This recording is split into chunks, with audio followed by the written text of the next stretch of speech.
Vice President Mike Pence warns North Korea, "We will defeat any attack."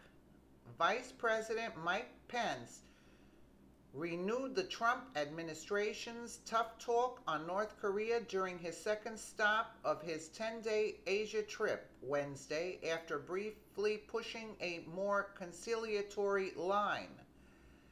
Pence reiterated the commitment to defend U.S. allies in the region from North Korea, which he called, quote, "the most dangerous and urgent threat to the peace and security of the Asia-Pacific."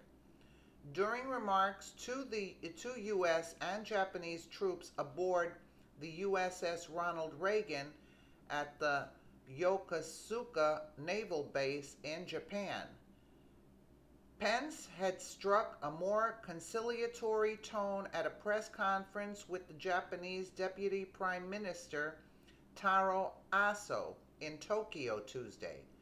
At the event, he said that the Trump administration is actively working with its allies in the region, Japan, South Korea, and China, to deploy diplomatic and economic pressure on North Korea to try to achieve a nuclear-free Korean peninsula.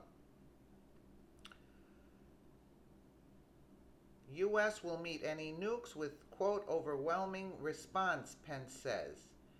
"It is our belief that by bringing together the family of nations with diplomatic and economic pressure, we have a chance to achieve our objective of a nuclear-free Korean peninsula," he said. He added, quote, "Now all options are on the table and they will remain, but President Trump and I and our administration believes the most productive pathway forward is dialogue among the family of nations that can isolate and pressure North Korea into abandoning permanently and dismantling its nuclear weapons program and its ballistic missile program." But on Wednesday, Pence said that despite more than 2 decades of negotiations, Pyongyang has answered Washington's efforts with, quote, "willful deception, with broken promises and nuclear and missile tests." He again reiterated that with the Trump administration, quote, "the era of strategic patience is over." Standing on the deck of the aircraft carrier, Pence said that the White House will continue to work with Japan, China, and other allies in the region to put pressure on North Korea to abandon its nuclear program. He warned, "Those who would challenge our resolve or our readiness should know, we will defeat any attack and meet any use of conventional or nuclear weapons with an overwhelming and effective American response." His comments were met with applause by the troops. "The United States of America will always seek peace, but under President Trump, the shield stands guard and the sword stands ready," he added. Pence did not touch on the questions still swirling about why the Trump administration said an armada was headed to the Korean peninsula last week when it was actually headed in the opposite direction.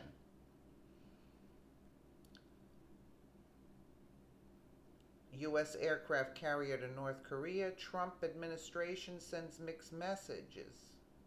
And while the tensions with North Korea have dominated Pence's trip, the purpose of it is to promote U.S. trade in the region. Pence also spoke to Japanese business leaders at the U.S. Chamber of Commerce in Tokyo and assured them that the Trump administration's plans for a tax overhaul and to cut regulations will help business in the Pacific too. During his earlier remark aboard the USS Ronald Reagan, he touched on a major hot-button issue in the region with China, the South China Seas. He vowed that the U.S. would help, quote, "protect the freedom of navigation in the South China Seas," and, quote, ensure the unimpeded flow of lawful commerce. The next stop on Pence's Asia tour will be Indonesia, the world's most populous Muslim nation. Let's take a quick look at these clips.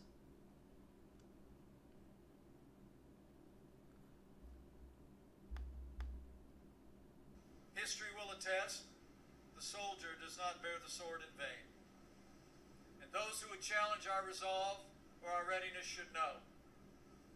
We will defeat any attack and meet any use of conventional or nuclear weapons with an overwhelming and effective American response. And in just the past 2 weeks, the world witnessed the strength and resolve of our new president in the decisive action that he took in Syria and Afghanistan. The enemies of our freedom and this alliance would do well not to test the resolve of this president or the capabilities of the armed forces of the United States of America and our allies.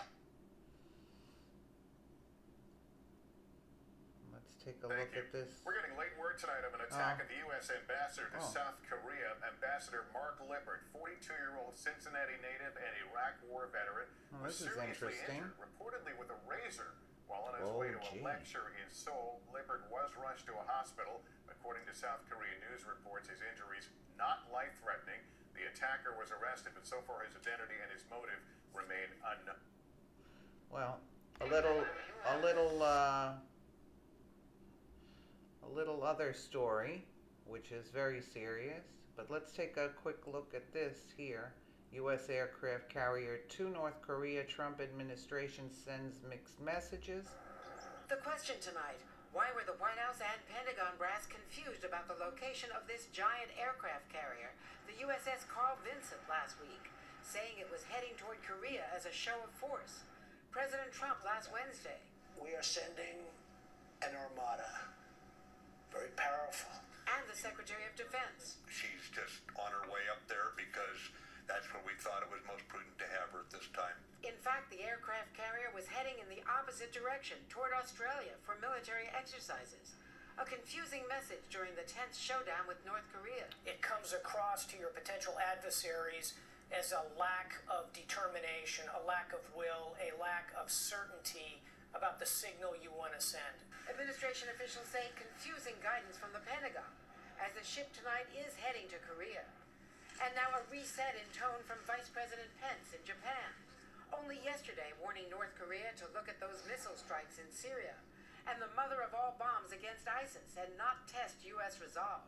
Today, Pence emphasizing diplomacy. With diplomatic and economic pressure, we have a chance to achieve our objective of a nuclear-free Korean peninsula. Late today, the president also dialing down his rhetoric about Kim Jong-un with WTMJ, NBC in Milwaukee.